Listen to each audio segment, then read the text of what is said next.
Chase Thomas podcast. My nephew needs me to record. See, I already hate it. I hate it.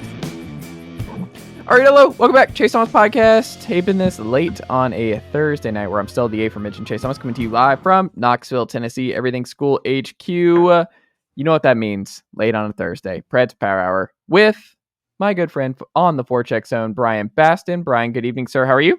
I'm doing all right. Just fresh off watching Tennessee take it wire to wire against LSU. Get a little scare there in the middle, but I mean, Tennessee is a top five team. I mean, I had my doubts at the beginning of the year, but they're so good, and it's nice to have that again. I feel like I'm as excited as I was during the Bruce years. So it's cool to kind of dip the toe back into college basketball. It's just I'm just so used to Tennessee athletics just killing me inside. So it's nice to have it go the other way. Buy in, the best team in your lifetime. I would say this is the most talented Tennessee basketball team in both of our lifetimes here, and it's going to be a fun March. Speaking of fun Tennessee basketball, on the opposite end of the spectrum, it could go the other way on another portion of the state. I honestly, in the central and west part of the state, with how both are trending over the last month or so. Really, for one of these programs, like the one that Jeff might be a fan of, when he's not a Miami Redhawk, of goodness everywhere. Jeff Middleton, Vanderbilt. How are you, sir? I'm doing well. You know what? I'm so proud of our women's basketball team because they've been good this year. Yeah. We were at Buffalo Wild Wings, me and my buddies, and they had on the LSU Vanderbilt women's basketball game on, and needless to say, I was a little shocked at how good they were doing considering the rest of Vanderbilt athletics. Maybe he's slowly starting to become ready to be a Tennessee fan. Starting off by talking about the women's basketball team. I mean, that's a I'm first sitting in the move Pat for us Summit for book. years. There's a really good Pat I have Summit book. my mom. I got my mom a Pat Summit book for her birthday. It's excellent. She went to Tennessee basketball camp when she was a teenager, I believe. And so Pat Summit was the coach there, and so my mom loved basketball. I got you something. Here. You ready? You ready, yeah. Jeff? Yeah, Look, Women's National Knoxville Sentinel, 7th Heaven right here for the good folks on YouTube. You see right here. This is classic, vintage Knoxville Sentinel. Maybe Vandy, the Lady Commodores can get somewhere in that regard. You never know. Hey, just wait until baby baseball steps. season, baby. Oh, waiting until baseball season. Did Tennessee baseball also come out ahead of Vanderbilt in the preseason baseball polls? Isn't that like y'all's thing? Isn't that the one thing that y'all used to have over us? Baseball polls are dumb. Oh, okay. It's too bad y'all haven't won a national championship.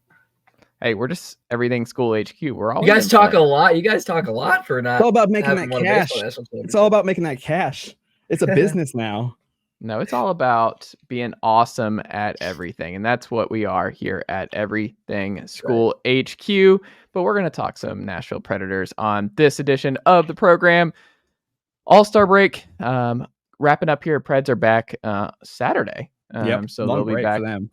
Yes. So they'll be back on Saturday. Excited to see them back. But now that we're at the All-Star break, after going through our predictions last week, this week we thought, hey, where are we at right now? And I mean, I've joked about this over the last couple of pods here.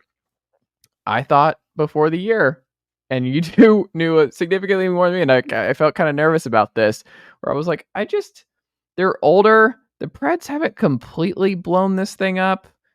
I just feel like this reminds me of a team that's just going to hang around. Unless they continue blowing this thing up, they're just going to hang around. And if you like Andrew Brunette and you kind of like the new coaching infusion and the new play style, there's still some good top-end talent. I'm like, I just don't think this team bottoms out like an Anaheim Ducks or a Montreal Canadiens or what have you over the last couple of years. I didn't, or the Columbus Blue Jackets. I didn't see some real implosion here. Like I thought, as the novice that I am, that this just struck me as another kind of hang around team. And right now they're hanging around right there in the playoff picture. So, Bryan, starting with you, what are your thoughts right now on the Preds here at the tail end of the 2024 All-Star break? And your gut feeling on if this is going to end up being a playoff team in 2024. Well, I mean, you were right. We'll give you on that. Like they're in the hunt for this, but and there's a good side and a bad side of this. So the good side is right now they currently sit at 5th in the Central. That puts them in. They're just outside of the last wild card spot. They have both them and St. Louis have 54 points, but St. Louis has 2 games in hand, so they've got the better point percentage. So Nashville's in it, ahead of them is the LA Kings, who they just lost to before the break. And they're only ahead by 2 points. So you look at that, Nashville is within striking distance of one win could put them back tied for the first wild card spot. Here's the problem. The teams below them in the West, Calgary, 53 points, 1 point behind. The Kraken figured some things out, thank God, because that was one of my predictions.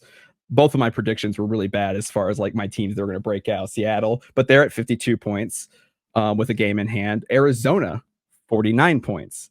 Minnesota, 49 points. So Nashville's within 2 points of the first wildcard spot, but there are all but 3 of the teams in the Western Conference, in the wildcard hunt, are within 5 points of them. And almost every single one of them has less games played than Nashville. So they've got a little bit of an upper hand. So, all it takes is, Minnesota winning 4 games in a row and Nashville dropping a couple. All of a sudden they could be 3 points, 3 places out of the wild card. It's going to be tough. I mean, I think Calgary is really I'm still curious to see how this goes. It feels like Nashville and Calgary are trying to do a lot of the same things in completely different ways. And parts of it work, parts of it not. It's really interesting to watch. But I mean, the Kraken, they're going to get better. Arizona, we'll see. And then, the Wild, it's kind of impossible to tell. They've had a lot going on. They should probably have Wallstead up there, honestly. But yeah, it's going to be hard because if you look at the top of the Central, so Nashville and St. Louis with 54 points, Winnipeg, they've just lost 5 straight tonight, and they have 65 points. So they're 11 points ahead. Colorado, they had a pretty bad loss.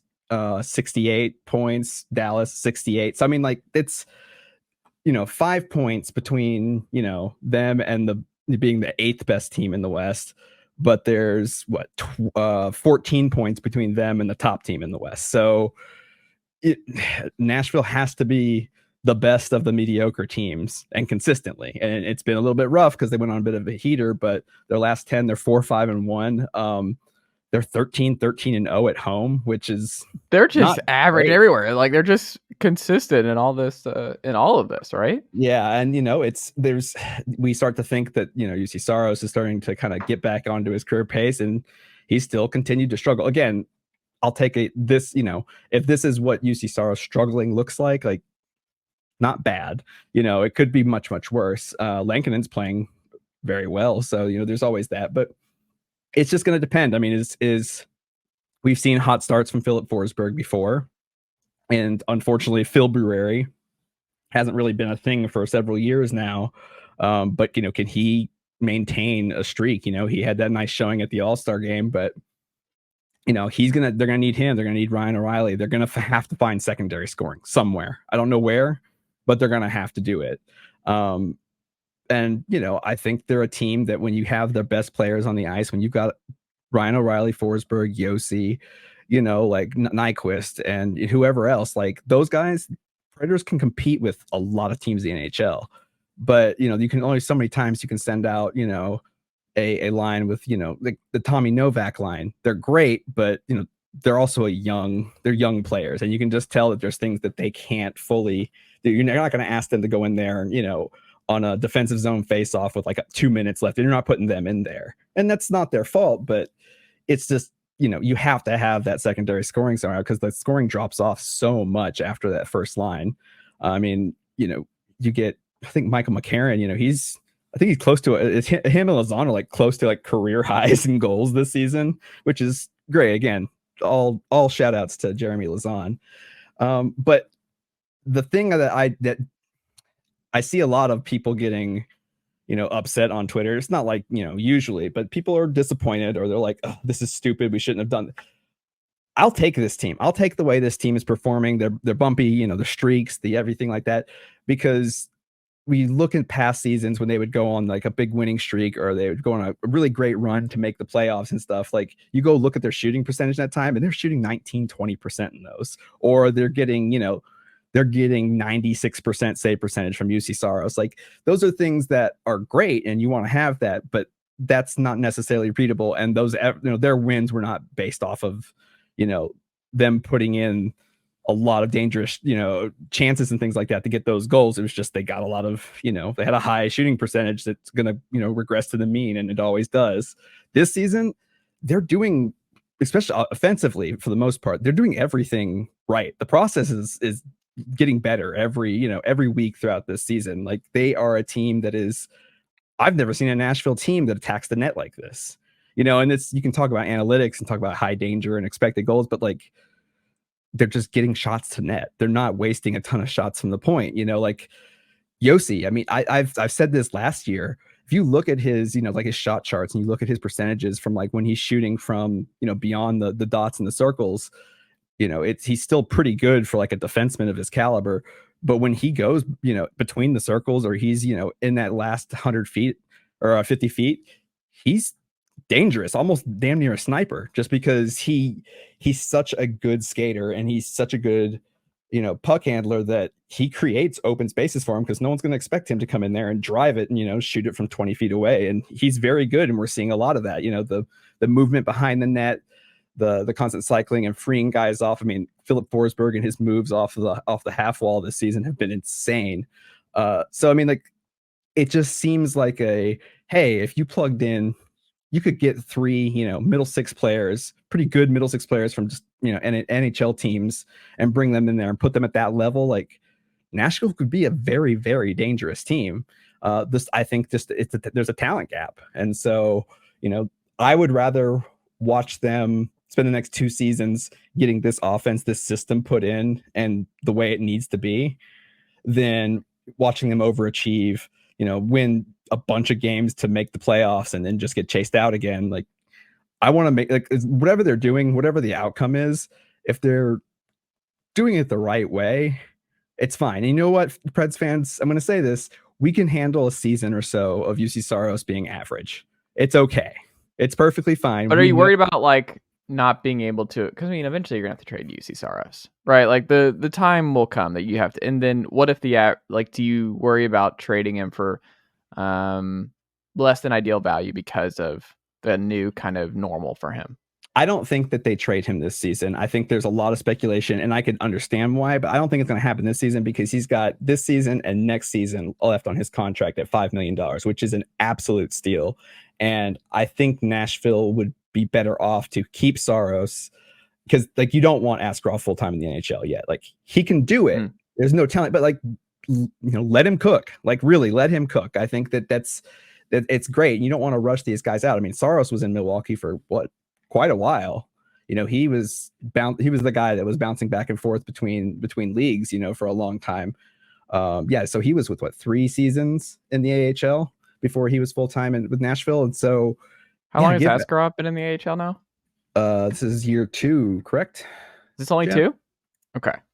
Yeah, and so like we could use that year, and then because he'll be on the last year of his free agent contract, like another team is going, like, that's when you do it because you're going to say, hey, you can get this guy at the trade deadline. Let's see what you have. But, this is your chance to then have his rights or to try and get an extension before other teams can get him. So, that's going to be the draw. I don't think you sign him, you trade him this season because I don't know what pieces are out there other than, a lot of picks and prospects. What trade out there would make sense for both teams and would really truly benefit Nashville with what they're doing. And I don't see a ton. Is there a buy move for you, Jeff? Like, I guess this is a 2-parter. Is there a buy move before the deadline next month that makes sense to you for the Preds? And then 2, do you believe that they're going to be able to pull off this skinny rebuild, which is clear what they're now angling for? Well, I don't know if there's a buy move out there that I would want to see them make. Just because I think that where they're at now is kind of where everyone expected them to be and where the roster deserves to be. I don't think that there's like anything that they could do to move for a guy that could drastically change the outcome of where they sit. They're not gonna, acquiring one guy is not gonna put them in the top 3 of the Central Division. I think that that's, just talent-wise relative to the other teams that are up there. I will say, if there was going to be a UC Saros trade, I would love to see a UC Saros for Alex Holtz and Seamus Casey and a first round or something like that. That would be one that I'm okay with. But I think that as of right now, there's not a move that I think that they could make in terms of acquiring a player for the roster now that they could slot into the top 6 and have a lot of people be okay with it. Because I think now people have started to accept the whole, we're in this spot where we're kind of in the middle, and we're we're not going to be challenging for any cups right now, but the process is taking place right now. What you're seeing right now is a roster that is filled with young players that are taking advice or, learning by example from guys that we've brought in on cheaper deals towards the end of their career who can still be effective players. And I think that's how you start. That's exactly how you want to start a retool, rebuild, whatever you want to call it. So I think from that perspective, I think that they can pull it off. I think, honestly, the next big step, as it is for any team in this scenario, is just how much you trust your scouting staff and the people that are making your draft choices. Because right now, and it goes for, I think, Calgary too, more so them than the Preds. I think that they are at a spot now where they're not going to be picking, first, second, third, fourth, fifth, unless they get lucky, which, that'd be wonderful for anybody in the Flames organization or anybody in the Preds organization, no matter which one you're talking about. Just referring to the Flames because they're very alike in the Preds, and it feels like they're just a season behind. They gave away Elias Lindholm, and they're still competing right now. I mean, they just beat the Bruins and they just beat the Devils tonight. But yeah, I think that, it's now one, how can you maximize returns for your pending UFAs or guys that probably aren't going to come back, or guys that I guess are expendable and despite how not barbaric that term is, but more like just kind of without feelings that term is. I think that you saw in the Lindholm trade, you got a guy in Kuzmenko who scored 39 goals. Wow, he did his didn't rookie year. Yeah, his rookie year has kind of fallen out of favor with Rick Tocchet. Needed a place to kind of revamp his career, kind of like Yegor Sharangovich, to be honest, who's been lights out. But you also saw Hunter Brustevich, I believe is how you say his last name, who is the 3rd leading scorer in the OHL right now, and he's a defenseman. And then you get a first-round pick, and then you get a conditional 4th and stuff like that. Like, that's what you're kind of looking for when you're trading, when you're looking at trading the way those guys. And for the Preds, I think as much as you want to get those Kuzmenkos or Brusteviches or like guys that can really provide value in your prospect pool and in your roster eventually, you want to be able to trust your scouting staff enough to know that your first round picks and your second round picks and even your later round picks are going to be used to kind of maximize that trade as much as you can, as best as possible. So I think as of right now, considering the roster construction, I think they've done a good job with how they're retooling. But the next step is really taking advantage of these upcoming draft classes and where you're positioned in the draft, because it's not going to be in the top 5. So you have to really, really get some good value picks. Yeah, I mean, it's the thing is, with you trade UC Saros, let's say you trade him this year at the trade deadline, that leaves you with Kevin Lankinen, who is not a long-term solution. He's been great, but he's not a long-term solution. That means that Askarov will have to be in Nashville, at least part-time as the backup, starting next year, if not starting. And then below that, so you've got Grosnick, you've got Lankinen, who are not long-term options. These guys are basically 1-2 year deals. And then they've got 3 goaltenders they have the rights to. And I think of the 3, I think Ethan Hayter out of UConn, I think he's destined to head to Milwaukee next season and probably do a pretty decent job. But that's it. I mean, that's Konstantin Volkov is in there, and then Gustav Gringles, which I don't even know if he was signed as like a Predators player, but I think he was an AHL only contract. But so like the goalie pipeline is thin, which oh god, we have there's UC Saros and Yaroslav Askarov in the goalie pipeline for Nashville. Like, yeah, you're really struggling. But I mean, I was gonna say, like, I don't think anybody is gonna like. I don't think goalie pipelines, if that was the argument, I don't think goalie pipelines are something that's like super deep all the time. Like, I don't think you're going to go out and find like the Flames have Jacob Markstrom and Dustin Wolf. And that's kind of like, and then the Wild have Gustafsson and Wallstedt. Like those are like probably the top 3 goalie pools in the entire NHL. And those are just 2 guys. Like, it's not like, no goalie pool, no goalie prospect pool is like overflowing with talent. Like, I think that's just not something that exists. But that's a lot to put on Askarov like that, to be like, hey, guess what? You are the best goaltender in our system, or you basically are going to be the starter for a very long time, that type of thing. And it's just like, There's no reason to rush it. We saw how well it worked out for UC Saros to take his time. Why not do the same thing? On the other hand, though, I think I know a team that I think Nashville, if they did it, might be a pretty good option, is hit up the Ottawa Senators. The Ottawa Senators are a team, they're still in the bottom quarter of the league, but they're a young team that, like, they've added a lot of stuff. They've got good players and prospects that picks of, you could float a guy. I mean, what they've got, Eunice Corpusalo, like Kevin Mandolisi, like who, like it's. They could use that type of thing, and they're a team that's more positioned to be good in the next 2 to 3 years, I imagine. And then if you can go back there and be like, okay, but also, like let's hear about, let's get that, since we're getting the older guys, let's go get Claude Giroux, or Josh Norris, Tim Stützle. Like, I mean, there's like there's probably 5 or 6 players that I would love to just be like, yeah, those guys could be Preds, because those type of, imagine like. See if you can get Shane Pinto on a discount. It's you could probably pry away Thomas Chabot at the right price. I don't know that I want to do that. Not for $8 million until 2028. But I mean, maybe not. But that's probably him or Jacob Chikrin. It's probably one of those 2 that are being moved.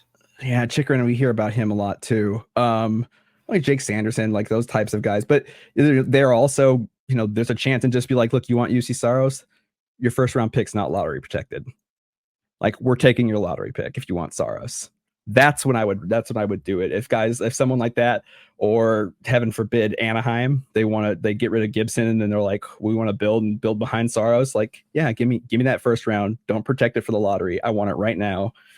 And then we can start talking about, getting one of those, finally maybe getting a top 10 forward this time, which again, I wanted one so badly last time, but we got Askarov, and I had to eat my words on that. So still would have liked Alexander Holtz too. So Seth Jarvis. So what do we think ultimately happens here? Do we think they are buyers based on what we know that they did this offseason? Do we think they don't really do anything and it's not really definitive one way or the other? Or do we think they do sell more, and that maybe it's not Saros, but there is somebody else they potentially move that we're not thinking about right now, that just it's a deal too good to pass up, and that they are realistic still about what this team can be and about what their ultimate goal is during this retool/rebuild? Tommy Novak. I think that's kind of where I was thinking, not necessarily him, but like him, looking at Carrier, Fabro. Like, yeah, Trennan. Who of those 3 do you think is most likely and has the best value? Who would bring the best return? Probably Novak. Fabro. Okay, why for Fabro and why for Novak? I'd like to see Novak, he's on like he's on $800,000 deal. I mean, he's 26, which I always forget until I like see him. And then I'm like, oh, you're, older compared to the rest of these guys. But I mean, he's been fantastic, but I don't know that he's that guy that's a team that's going to be like, what is a team going to offer for Tommy Novak? Like a third? Probably. I mean, I don't think the Preds are getting more for Fabra than that.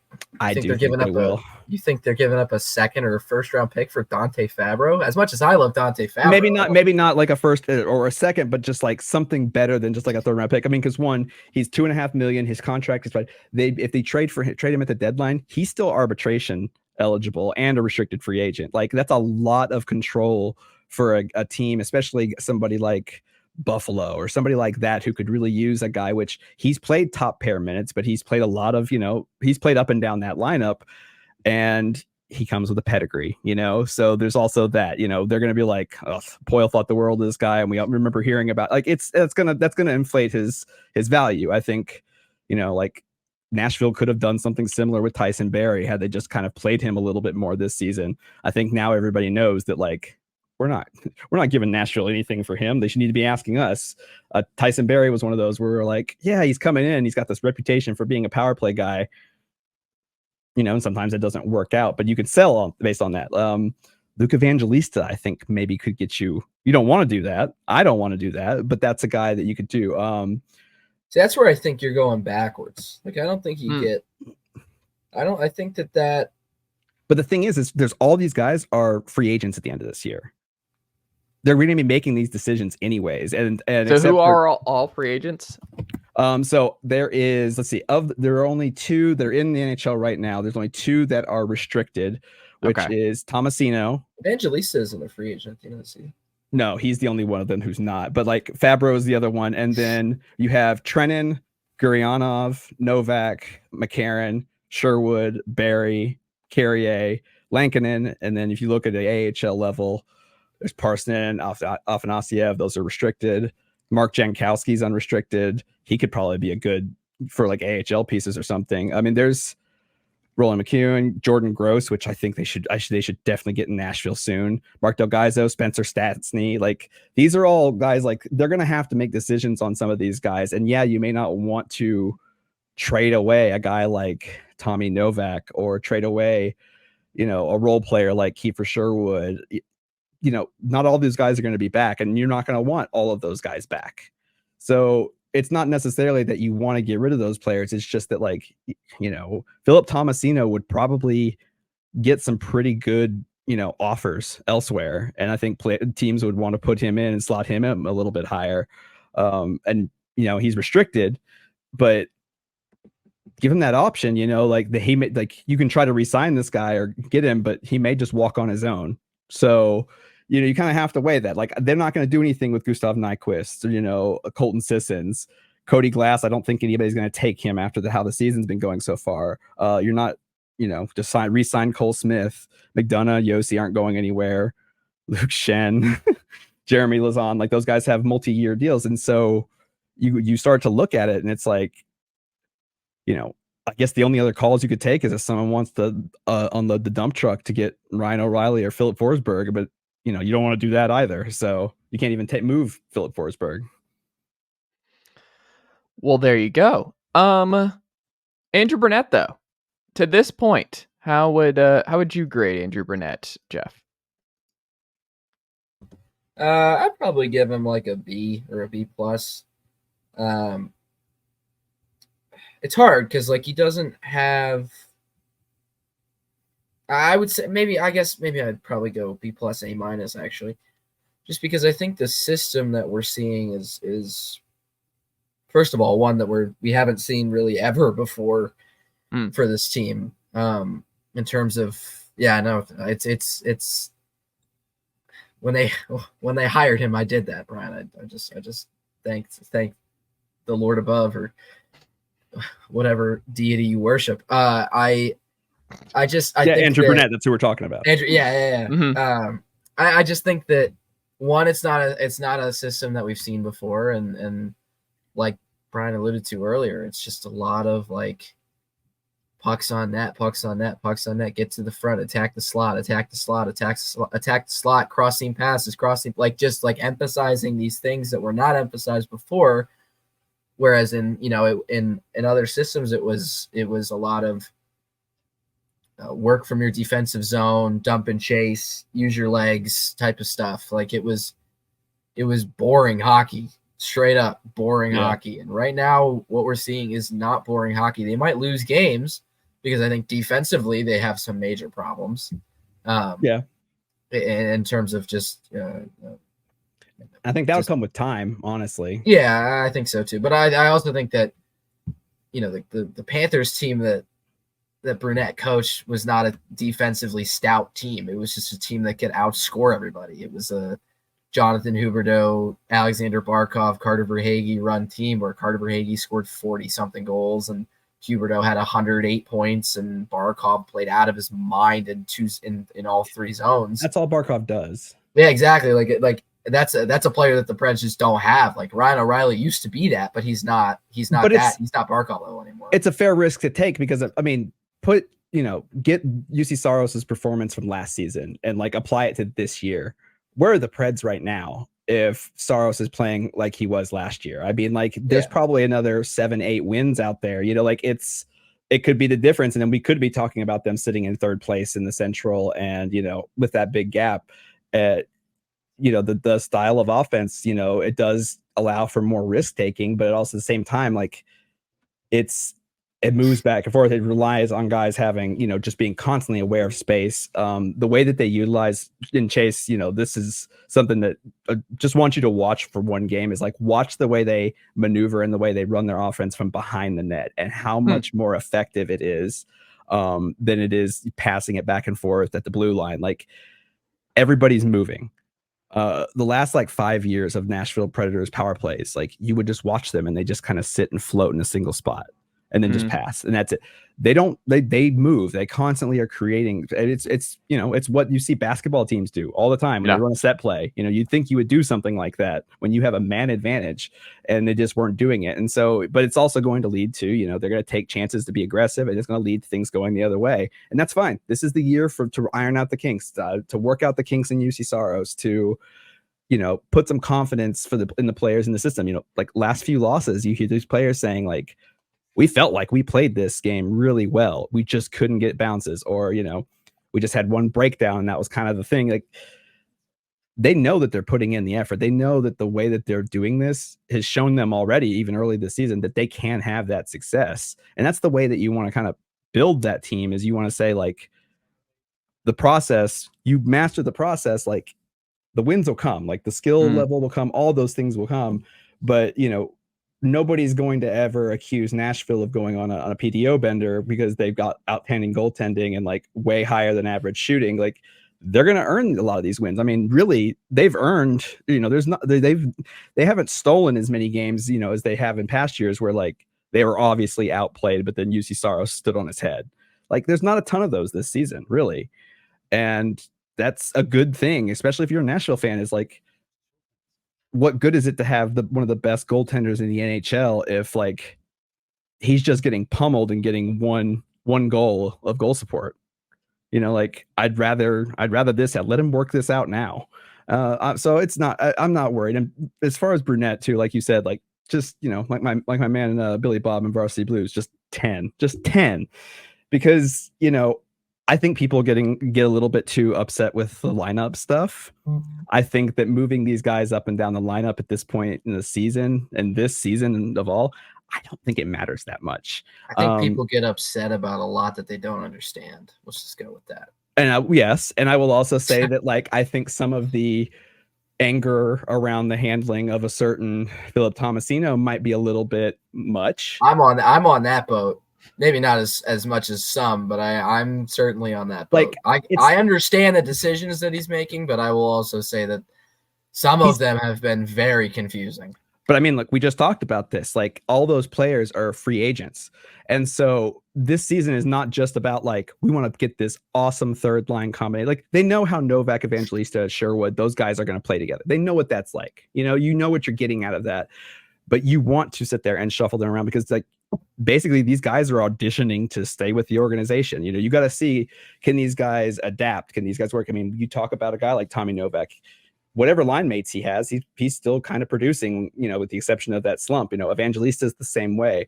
McCarron has been strangely clutch lately. Like, you've got guys who can perform, maybe not at like a great level, but a consistent level, no matter where you put them in lineup. And I don't think that they've lost that much confidence in Tomasino because, here's the thing, Juuso Parssinen, they sent him down. He was struggling a little bit. I don't think he was struggling quite as much as what we've seen from Tomasino off and on this year, but they sent him down in Milwaukee. Phil Tomasino's waiver exempt as well on his ELC. They could have sent him down at any point this season, and they never have. So I think that it's with him, you look at it as like, there's a learning experience. Like I think they're really working on his game and the mental aspect of it, because when you're a guy who's as good as he was in junior hockey and briefly in the AHL, like it's got to be hard to get in here and be like a top round pick and kind of struggle a little bit your first couple of years. It's hard. And so I think the fact that Brunette has kept him in Nashville, even though he may be getting benched or moving up and down the lineup, like I think that's almost a sign of a little bit more faith in what he has, and that they're really, can he take this and can he handle being benched for games in a season that, let's face it, is probably not going to be a Stanley Cup season.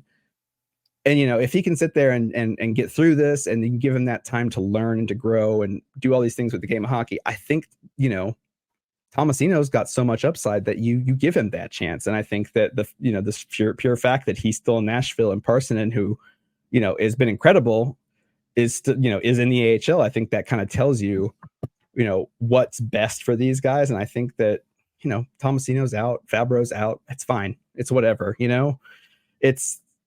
I don't think this team makes the playoffs still. Like I do think that they are good enough to make a run, but there's just a lot going on. You have no idea. We have no clue what this team will look like after the deadline. What do we think the president want to What's do? that?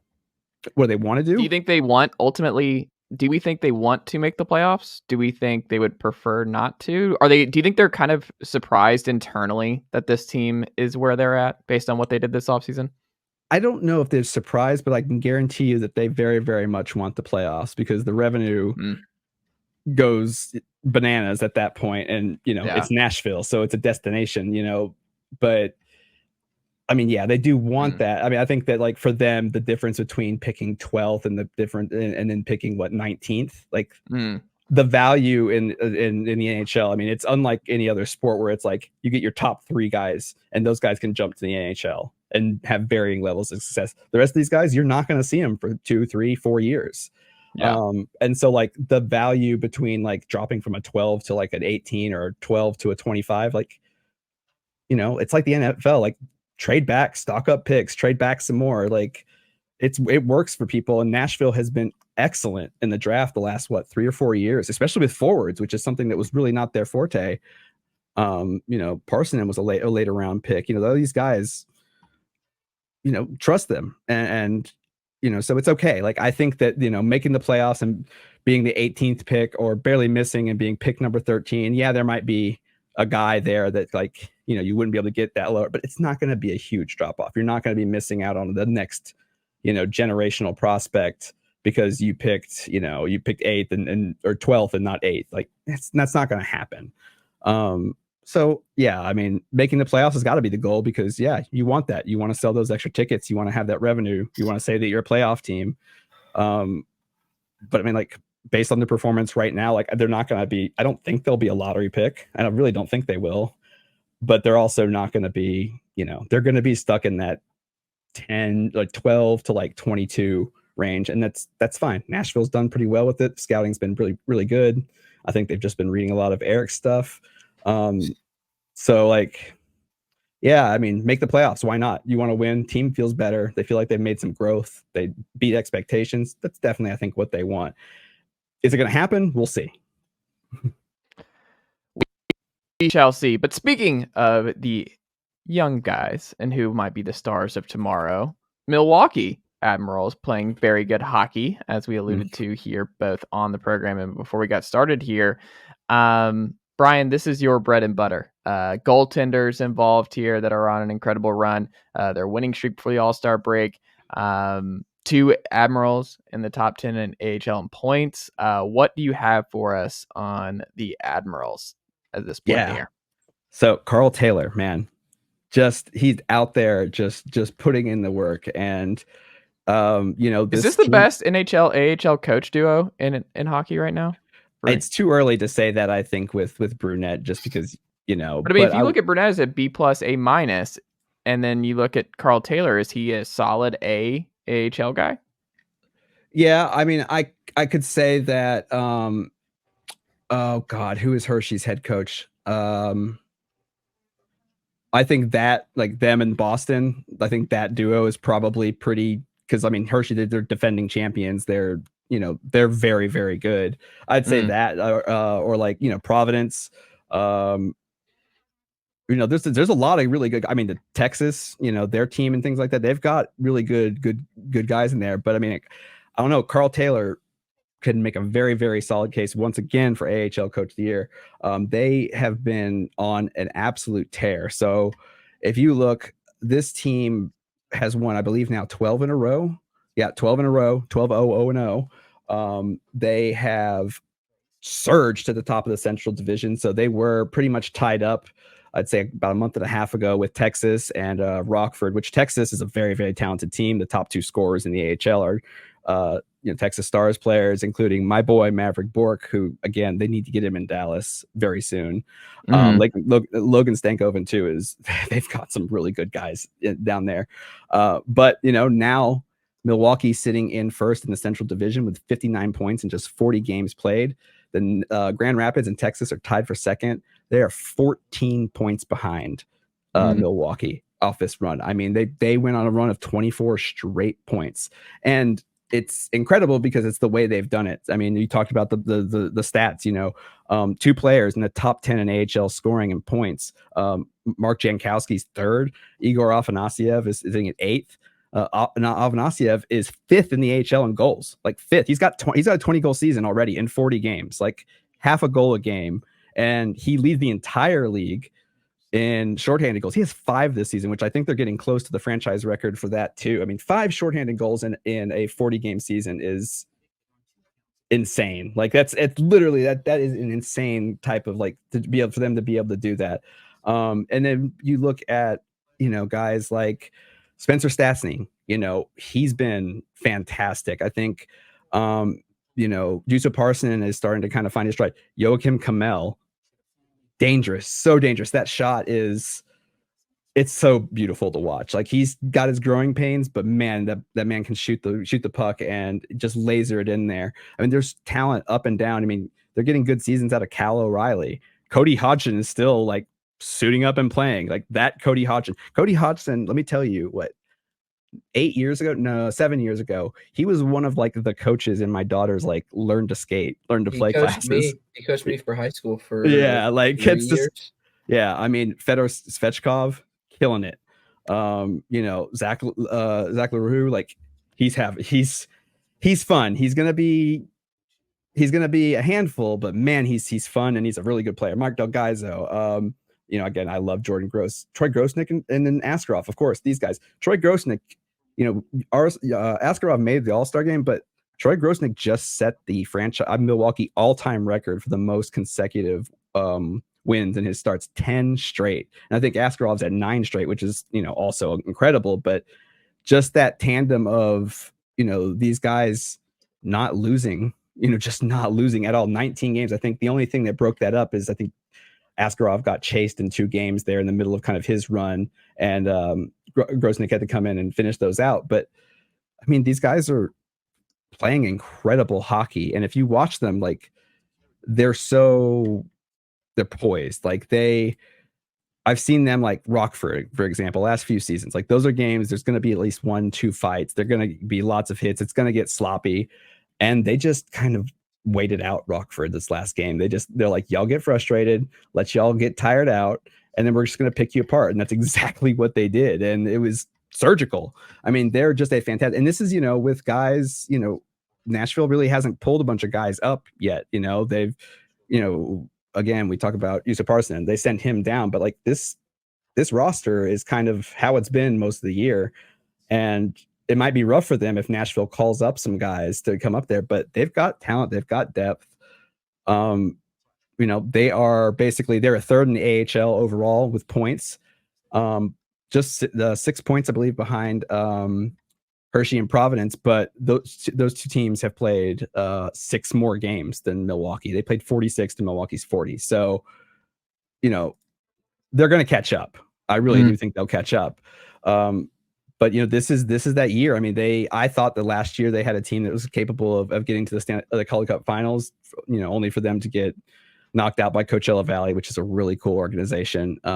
Check them out on socials. They're really great.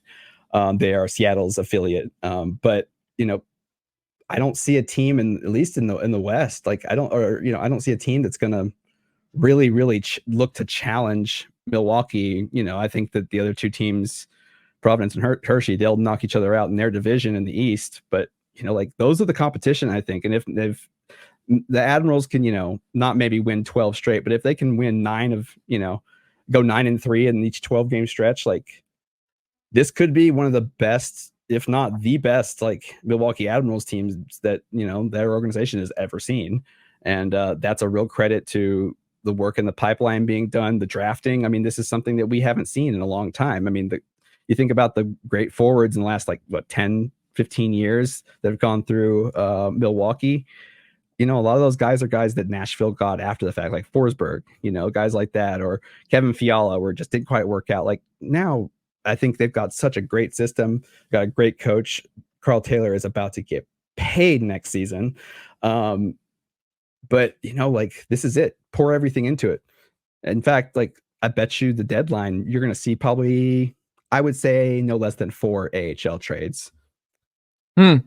Just for shoring up certain spots, just being ready for when, if AHL players get called up after the deadline for, 3 or 4 guys go out there, they're going to need some depth. And I think that's what they do. I think they address a couple of things, but, I just don't see a huge splash. But, you can have that confidence because that you're getting top tier coaching, top tier development with your AHL affiliate, and they're 2,000, 3,000 miles away. It's pretty good. They've got a very strong relationship. Awesome people up there in Milwaukee. There's really again, if you've ever been on the fence, if you enjoy watching the playoffs, AHL TV is not that expensive. It is 1,000% easier to watch those games than on any NHL affiliated thing. They're so much fun to watch. I mean, it's great, and you get to watch these guys and really see how they're developing. And you can do it from home, sitting on your phone, that type of stuff. It's a lot. It's really fun hockey, and I highly encourage everybody to get at it. And again, get in early, get on the bandwagon early, so you can make fun of everybody else when they jump on the playoffs. But we're all, as somebody once said, some troll in the Admirals mentions, they said nobody cares about the Admirals except for the Nashville media, and I was like, yeah, but we like it too. It's fine. We're allowed to just criticizing, but I'd say that's great. That we have, there's 5 of us continuously talking about the Admirals, and I'm not gonna lie, there's not a huge demand for it, all the time, especially down in the middle of the season. So who do you think is gonna ultimately, for Preds fans tuning in here, who do you think of the Admirals is going to be the next big time player for the Nashville team? And did they get called up in the second half of this season?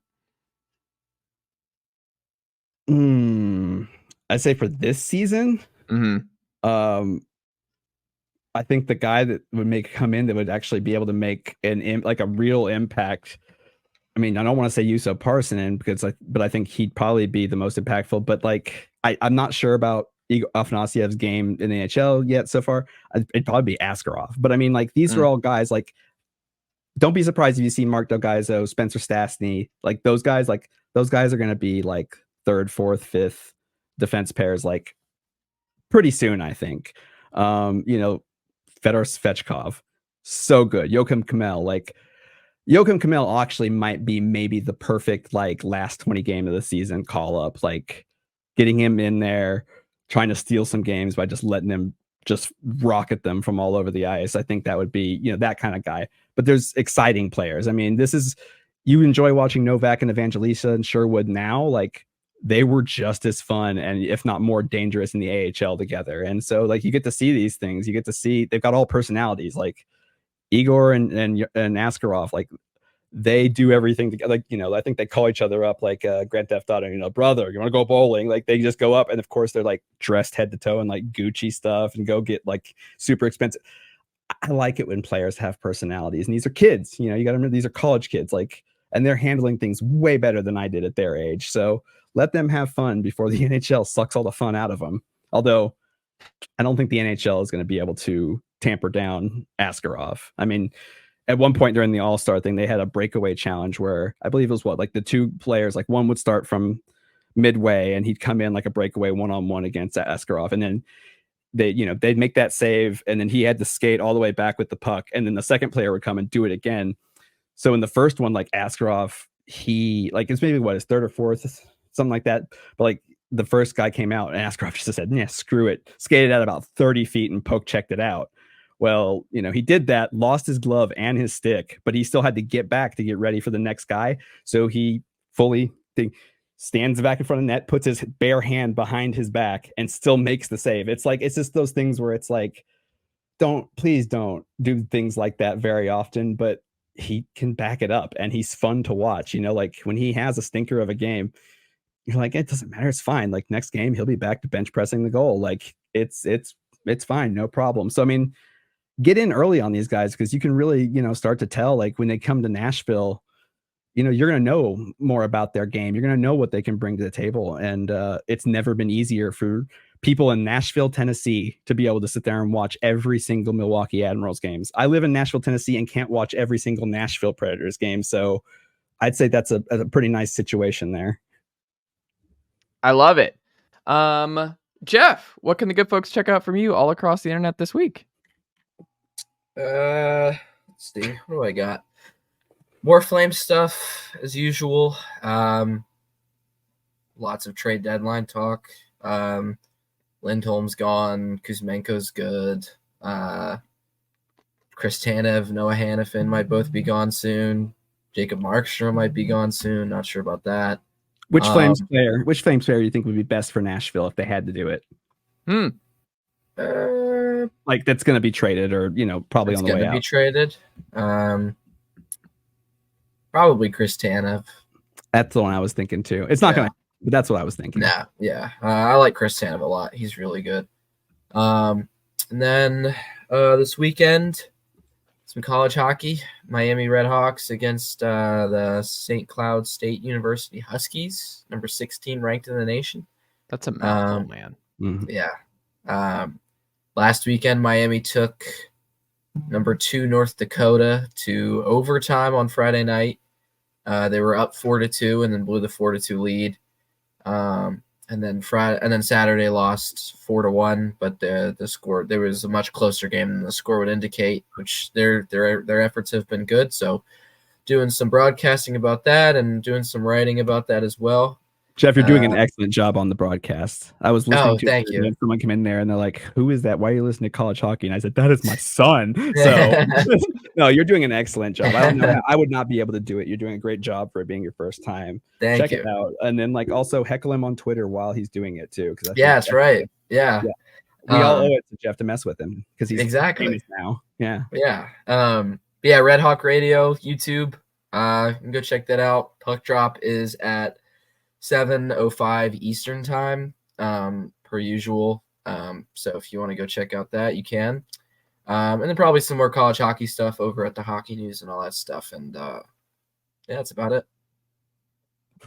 I love it. Bryan, what about you and the great team over there at ontheforecheck.com this week? From now on, we have to do Jeff second. So when I say my one or two things, it doesn't sound so pathetic. No, actually, I've got a couple things in the works. One of them may or may not be Milwaukee focused, which would be, I've never written anything this maybe extensive. I'm not going to say much more about it because it's still kind of in the process of being done, but for Milwaukee. And then something else for not on the forecheck. But that's, again, it's in process. We'll see. I'm excited about it. I hope it works out. I think it's going to be really good. But we'll see. So we'll, that. And then, of course, we got the Preds, we got the Admirals. It's the stretch run. This is the time. Trade deadline, my phone will die halfway through the day just from sheer notifications. I didn't expect them to go hog wild last season, and look what happened. So you never know. I feel like this is going to be quiet. My gut tells me this is quiet, and they just ride out and see what they finish. And if they make the playoffs, cool. If not, cool. I think it's a quiet one. That's my gut. I don't think it's nearly what it was last year. No, but we have a month. We have a month. We'll figure it out. Bryan Bastin, Jeff Middleton, always a pleasure, and I will talk to y'all next week.